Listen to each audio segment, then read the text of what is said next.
जैसा मैंने बोला था कि तीसरा टेस्ट भी हारने की संभावना है, वही हुआ आखिरकार। 3-0 होने की संभावना भी है, मुझे तो ऐसा लग रहा है। जैसी बैटिंग मैंने देखी है, तीसरा टेस्ट भी हार चुके हैं।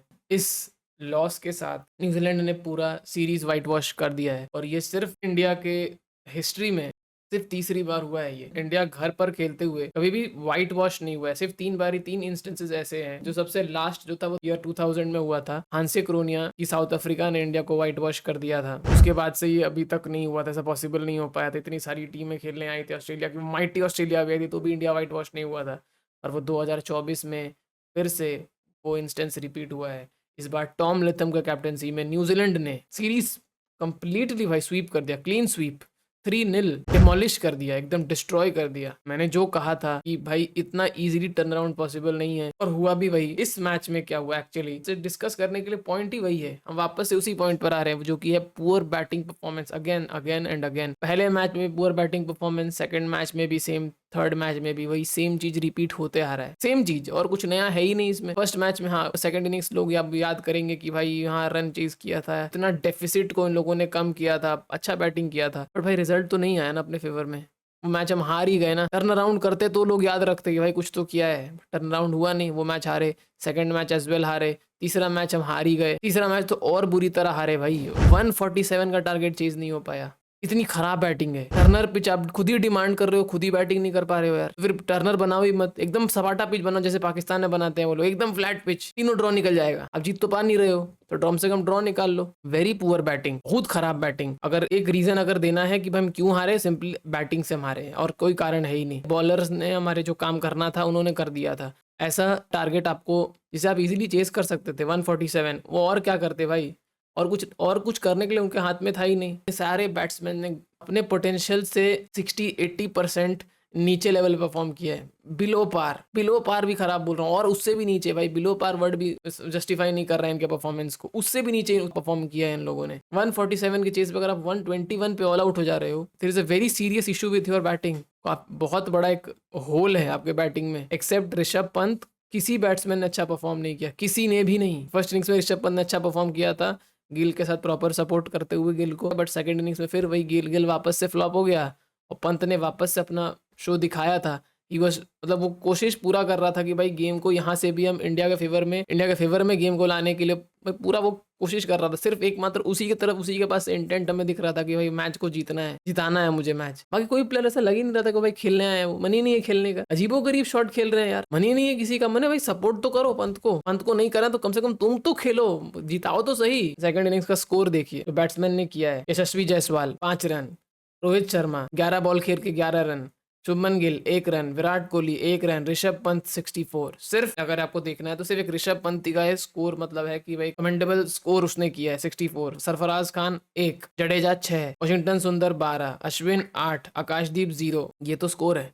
और कितना चेज करना था, टारगेट क्या है 147। उसमें हमारे प्लेयर्स का स्कोर ये है। मैंने अगर देखा जाए टेक्निकली तो हमारे जो टॉप ऑर्डर है उन्होंने कलेक्टिवली कितना स्कोर किया है, 18 रन। कलेक्टिवली 18 रन स्कोर किया हमारे टॉप ऑर्डर ने।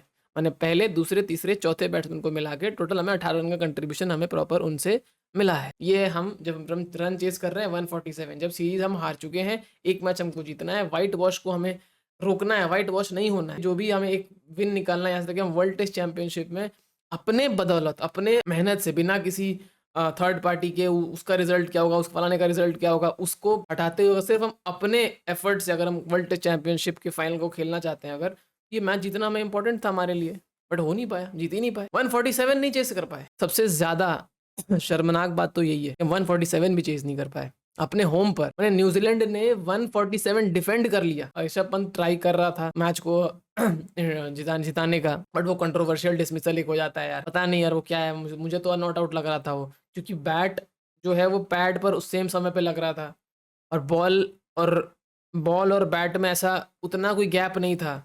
मैंने गैप हल्का सा था, लेकिन वो भाई अब सब्जेक्टिव है। वो थर्ड अंपायर रॉड टक्कर बैठा हुआ था, उसको भाई लगा था कि नहीं, उसको लगा कि नहीं भाई इनसाइड एज भी लगा है, क्योंकि सेम टाइम पर बॉल बैट के पास से निकल रहा था और बैट पैड में भी लग रहा था, और उस समय ही वो स्पाइक आया था स्निकोमीटर में, पैर ने आउट दे दिया। ठीक है भाई यार, इसको लेकर हम उतना डिबेट नहीं कर सकते, क्योंकि ऋषभ पंत अगर होता तो ठीक है, होता तो जिता देता वो, बट सब लोग उसके ऊपर फोकस क्यों कर रहे हैं? इस थर्ड अंपायर के डिसीजन को लेकर इतना हो हल्ला नहीं होना चाहिए। कि भाई अंपायर ने ऋषभ को आउट क्यों दे दिया, ये क्यों हो गया, वो क्यों। ये इंपॉर्टेंट है ही नहीं, इररिलेवेंट है। उसने एफर्ट मारा, उसने रन बनाया, ठीक है, लेकिन बट बट ये टॉपिक होना ही नहीं चाहिए कि भाई उसने आउट, उस अंपायर ने उसे आउट क्यों दे दिया। भाई देखो तो 147 के चेज में अगर हम एक बैट्समैन के डिसमिसल को लेके इतना हम डिबेट कर रहे हैं, भाई हम तो तुम क्रिकेट समझ में नहीं आ रहा हमें यार, तो तुम क्रिकेट देख ही नहीं रहे, फिर हम कुछ और ही देख रहे हैं, मजाक कर रहे हैं।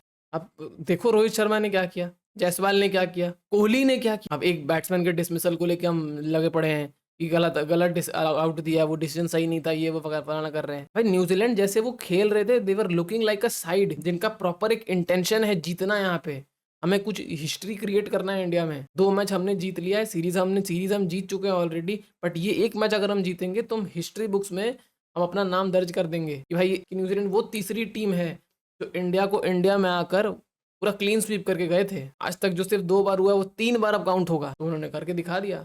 देवर प्लेइंग एज अ यूनिट, भाई वो पूरा एक टीम की तरह वो खेल रहे थे। जिस तरीके से वो सेकंड इनिंग्स में वो आए थे 147 को डिफेंड करने के लिए, भाई उनके आंखों में दिख रहा था कि भाई आए हैं कुछ हिस्ट्री क्रिएट करने के लिए। इस लॉस की वजह से अब हमारा जो WTC का क्वालिफिकेशन का जो क्राइटेरिया है वो और ज्यादा हार्ड हो चुका है। 6 मैच में हमें 4 जीतना था, जिसमें से जो पहला मैच जो घर पे था वो हम हार गए। अब बचा कितना, 5 जो हमें खेलना है ऑस्ट्रेलिया में जाकर। उसमें से रिक्वायरमेंट क्या कि आपको 4 जीतना पड़ेगा, 4 आप जीतोगे और एक ड्रॉ निकालना पड़ेगा, तब जाके आप अपने दम पर वर्ल्ड चैंपियनशिप का फाइनल खेल सकते हो लॉर्ड्स में 2025 में। नहीं तो आप WTC से भी लगभग बाहर हो। अब फाइनल अब कम ही चांस है आपका, और 5 में से 4 तो नहीं जीतने वाले यार, किसी भी हालत में नहीं होने वाला है ऐसा कि आप ऑस्ट्रेलिया में जाकर 5 में से 4 जीतो। आज तक अभी हुआ ही नहीं ऐसा, और मुझे उम्मीद भी नहीं है कि ऐसा हो। कारण क्या है कि आप घर पे जब आपका परफॉर्मेंस ऐसा हुआ है, आप साइकोलॉजिकली इतना डेंट लगा है आपके आपके कॉन्फिडेंस पर, आपके डोमिनेशन था कि भाई आपके पास इतने बड़े बड़े प्लेयर्स हैं, बड़े नाम, इतना रिकॉर्ड होल्ड करते हैं, ये है वो है, फलाना run master, chase machine, hitman, ये फलाना क्या क्या बोल के रखा है यार। उस पर ऐसा डेंट मारा है ना न्यूजीलैंड ने, ऐसा डेंट मारा है कि आपका पूरा कॉन्फिडेंस पूरा तहस नहस कर दिया, पूरा फैला के रख दिया आपको, फोड़ दिया आपको। और आप सोच रहे हो ऑस्ट्रेलिया में जाके आप 5 मैच के सीरीज में 4 मैच जीत के एक ड्रॉ निकाल लोगे। इम्पॉसिबल, इम्पॉसिबल, होने ही वाला नहीं है ऐसा। इसीलिए अपने दम पर आप WTC फाइनल नहीं खेल रहे हो, वहां जाके जो अगर जीतना है जीत सकते हो, अगर तो कुछ जीतो और उम्मीद करो कि साउथ अफ्रीका अपना सीरीज कुछ हारे, श्रीलंका कुछ हारे, ठीक है, साउथ अफ्रीका कुछ श्रीलंका कुछ हारे, तब जाके आपका कोई चांस बन सकता है फाइनल खेलने का। नहीं तो आप बाहर हो, कंटेंशन से ही बाहर हो। बॉर्डर गवास्कर ट्रॉफी के बारे में हमने बात करी, कॉन्फिडेंस तो पूरा एकदम शैटर्ड हो चुका है। और इस डिफीट के बाद अभी तो जैसे तुरंत अब 1 डेढ़ हफ्ते में ही अब वो आ जाएगा, आपका प्लेयर्स जाएंगे टूर, नवंबर आ ही चुका है, नवंबर का एंड लास्ट वीक में, लास्ट सेकेंड वीक से ही आपका चालू हो जाएगा। न्यूजीलैंड बॉर्डर गवास्कर ट्रॉफी का पहला मैच खेलना है एडिलेड में कि पर्थ में, आई डोंट रिमेंबर, जो भी है, फर्स्ट टेस्ट मैच नवंबर में ही खेलना है, तो प्लेयर सब जाएंगे। तो अभी स्क्वाड भी अनाउंस कर दिया गया है, तो उसमें तो अब उतना चेंज तो होगा नहीं, चॉपिंग एंड चेंजिंग तो कर नहीं सकते, चेंजिंग उतना पॉसिबल नहीं है। लेकिन अगर बॉर्डर गवास्कर ट्रॉफी के रिजल्ट के बाद हमारे फेवर में अगर नहीं जाता है, if the result don't go in our favour, ठीक है, और अगर फेवर में नहीं गया या हम पूरी तरह बुली होकर आए अगर ऑस्ट्रेलिया से, तो टीम में काफी बड़े बड़े चेंजेस होंगे, काफी बड़े बड़े चेंजेस, बहुत टफ डिसीजन लेना भी पड़ेगा। अगर वापस इंडियन क्रिकेट को फिर से अगर आपको चेंज करना है, वापस से एक टीम क्रिएट करनी है जो कॉम्पीट कर सके, तो आपको चेंज करने पड़ेंगे, टफ डिसीजंस लेना पड़ेगा गंभीर को। टफ डिसीजन में क्या क्या आता है, आपको प्लेयर्स को ड्रॉप करना पड़ेगा, या तो उन्हें कहो रिटायरमेंट लो, या फिर भाई तू जा, ठीक है, या तो भाई तू रणजी खेलने जा, जैसे जैसे पुजारा को और रहाणे को निकाल दिया ना, वैसे ही कोहली को, रोहित शर्मा को, रविचंद्रन अश्विन, जडेजा, इन लोग को भी अब बाहर का रास्ता दिखाना पड़ेगा। कोई उपाय नहीं है। सुनने में बहुत हार्ड लग रहा है, हार्श लग रहा है, बट ये होगा। हमने ये चीज़ नोटिस किया था 2011 के सीरीज में, जब ऑस्ट्रेलिया से हम बुरी तरह हार कर आए थे, तो राहुल द्रविड़, VVS लक्ष्मण, वीरेंद्र सहवाग, इन सारे प्लेयर्स को रिटायरमेंट लेना पड़ा था, सारे प्लेयर्स। जबकि हम होम में हमको डिफीट नहीं मिला था, हमें, हम बाहर से ऑस्ट्रेलिया से बस जस्ट हार के आए थे, तब इतने सारे बड़े बड़े चेंजेस देखने मिले थे हमें। यहाँ तो हम घर में क्लीन स्वीप हो गए हैं 24 साल में पहली बार, फिर आप ऑस्ट्रेलिया में भी जाकर अगर बुरी तरह हार के आओगे तो टफ डिसीजंस तो होंगे भाई। वापस से टीम क्रिएट करनी पड़ेगी, ऐसे नहीं चल सकता। जितना भी हम अपने प्लेयर्स को क्रिटिसाइज कर लें, हमें अप्रिशिएट भी करना पड़ेगा न्यूजीलैंड प्लेयर्स के एफर्ट को। उस टीम को भाई, जो टीम वो भी श्रीलंका गए थे, श्रीलंका में बुरी तरह वो हार कर आए थे, श्रीलंका में वो एक भी मैच जीत नहीं पाए, फिर वो इंडिया खेलने आते हैं, और इंडिया में फिर भी अपने उस माइंड सेट को मेंटेन करके रखते हुए अपने गेम को खेला और क्लीन स्वीप कर दिया इंडिया को। भाई उनका भी अप्रिशिएट करना बनता है, उन्हें भी, उनका एफर्ट भी कमेंडेबल है। फर्स्ट टेस्ट में बेंगलोर में पिच जो है उतना टर्निंग पिच नहीं था, ठीक अच्छा पिच था, मैंने डिसेंट पिच बनाया गया था, जिसमें स्पिन और पेस दोनों का ही मैंने रोल था। उस मैच में भी पहले पेस की मदद से इंडिया को 46 पे ऑल आउट करना, फिर उसके बाद एक प्रॉपर रन बोर्ड पे लगाना, अच्छा से अच्छा बैटिंग करना। सेकंड इनिंग्स में फिर जब इंडिया गेम में वापस घुसना चाह रहा था, तो वापस से पेस को सही समय पे सही चेंज करके पेस को गेम में इंजेक्ट किया गया। फिर वापस वहाँ पे ब्रेक थ्रू क्रिएट करके वो मैच को अपने फेवर में लिया। सेकंड मैच में पुणे में इंडिया ने कहा कि नहीं भाई, पेस तो हम खेल नहीं पा रहे हैं, हमें चाहिए रैंक टर्नर, बनाओ रैंक टर्नर बना दिया। उस पे भी वो खेल गए। आपने जो चैलेंज उनके ऊपर फेंक के मारा, उसको वो उस चैलेंज से प्रॉपरली उन्होंने डील किया, डील करके अपने फेवर में मैच ले लिया। थर्ड टेस्ट में फिर आपने बोला कि भाई नहीं, मैं फिर रैंक टर्नर चाहिए, आपने फिर रैंक टर्नर बनाया, फिर आप हारे, फिर उन्होंने वहां से निकाल लिया।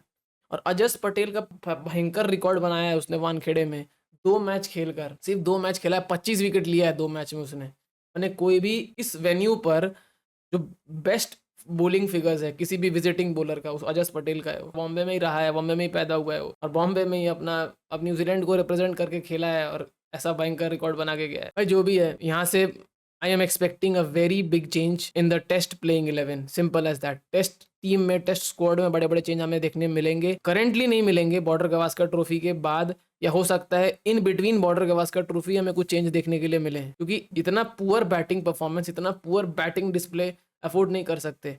आपके पास क्वालिटी बॉलर्स हैं जो आपको 20 विकेट निकाल कर देंगे, बट अगर बैट्समैन स्कोर नहीं करने हैं, अगर कोई वो विकेट देना कोई काम का ही नहीं होगा। खाली बॉलिंग गेम थोड़ी खेल रहे हैं, बैटिंग भी तो करना है।